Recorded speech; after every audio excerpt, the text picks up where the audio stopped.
Good morning. It's always, first of all, I want to say thank you to Governor Walz and the Lieutenant Governor, and I want to say thank you to all of my other colleagues that are here. And I appreciate the opportunity to join you um, and my colleagues from the Senate and House this morning to address the important issue of police reform. It is really interesting whenever we come to a place like this and talk to Minnesotans about an issue that is so important. And sometimes when we are doing our daily work over in the legislature, um, we lose sight sometimes of what our real responsibility is. And interestingly enough, as I um, heard those who spoke before me and have noted the murder of George Floyd and the recent police killing of Dante Wright, really exposed the world to the injustices that Black people and people of color face every day in Minnesota. And what's sad to say that it's just not in Minnesota, but it's national as well. And sometimes we have this misconception that um, individuals who find themselves in the crosshairs of law enforcement have done something wrong. In fact, that's not always the truth. But the reality also is that I have two Black boys at home. And I really shouldn't say at home because I have one who's in college in Colorado. And then I have one who's a senior in high school and getting ready to go to college. And what's interesting about that, and the only reason why I raise that, is because every day before my son leaves, gets ready to drive someplace, I worry about if he's going to return home. I, from time to time, will say to him, even when I left this morning, he was at the dining room table doing distance learning, doing math. And it's rewarding to see him in that element and to understand that he's doing everything he can to make sure that he makes a positive contribution, not only to our family and neighborhood and community, but to the world. But there's a real threat that if we don't do something, the lives of Miles is his name, or the lives of Jalen is my other son's name, who is in Colorado, will never ever get a chance to live out their full potential.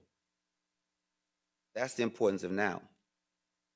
And not only just in my family, and I, Bobby Joe Champion, who represents Senate District 59, which includes North Minneapolis, the North Loop, Bryn Mawr, downtown, and Elliott Park, but the people of Minnesota are demanding police reform, and that is our responsibility to hear them and take action. It is long past due for our government to make meaningful investments in our communities and to take action to reform the police and hold law enforcement officers or officials accountable for their actions. This is not a gathering for us to say that all police are bad. That's not what we're saying. We're saying those who don't do the right thing should be held accountable. That's what this is all about. And so far this session, the Senate majority has not held a single hearing on police reform. Not one. Meanwhile, the House, and I give Speaker Hortman and Chair Mariani and all the other folks in the House credit, that they've worked day and night to pass meaningful reforms to make sure that all of us can feel safe in our communities, no matter what we look like, how old we are, or where we live. I was listening to one of my colleagues earlier today, and they were talking about how their license is expired and other different things, and how they have not been stopped by the police, or don't always get stopped by the police. And I chuckled to myself because I said, I wish that were me. Because I get stopped all the time, no matter if I have a suit on, a shirt and tie on, or not. But the colleague of mine is just a wonderful person, and I got a smile out of just hearing that story. And that's why police accountability is important. And so following the passage of the Police Accountability Act during the special session in 2020, and remember I said that the Senate has not had one hearing, uh, Paul Gazelka gave us his word that the Senate would take additional steps to consider and adopt police reform measures. Just 2 weeks ago, Paul Gazelka, or Senator Gazelka, again gave us his word that the Senate would hold hearings on police reform and accountability. Unfortunately, Senator Gazelka has not made good on his promises. My father, who is no longer with us, always would say to me and my brothers and others is that your word is your bond, and your word must mean something. And I want you to know that I believe a person should stay close to their word.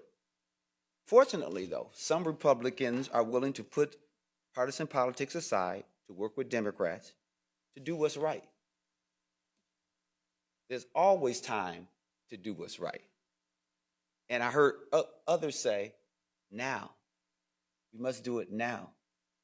That reminds me of the urgency of now. There is an urgency, and I believe that we all must work together in order to heed the call and grasp the moment. And when I say the moment, I mean this moment to do something, because we know that it will always be evolving and ongoing. With my comments of saying I'm thankful that there is a person who's willing to work across the aisle because they see the importance of us being one Minnesota and working together, I'd like to offer my thanks to Representative Tim Miller, who has taken the opportunity to join us here today. We all agree that it takes courage. It takes courage to cross the aisle in today's political climate, and Representative Miller's actions today are admirable. The work of addressing systemic inequities within our communities and improving our systems of law enforcement requires all of us to work together hand in hand. And we cannot do it alone. It requires people of all races, genders, ethnicities, socioeconomic backgrounds, and political persuasions to work together to find lasting solutions. We cannot do it alone, as I said, and we will not do it alone. The whole world is watching. As Minnesotans, we have a tremendous opportunity to take real action and serve as an example for the rest of the country in terms of how to craft policy to protect Black and brown lives. So I ask Senate Republicans, are you willing to cross the aisle to protect the lives of your fellow Minnesotans? And I'm proud to say that we have one such who's with us today, and it should not go unnoticed the amount of courage that it takes in order to do so. So please join me in welcoming Representative Tim Miller.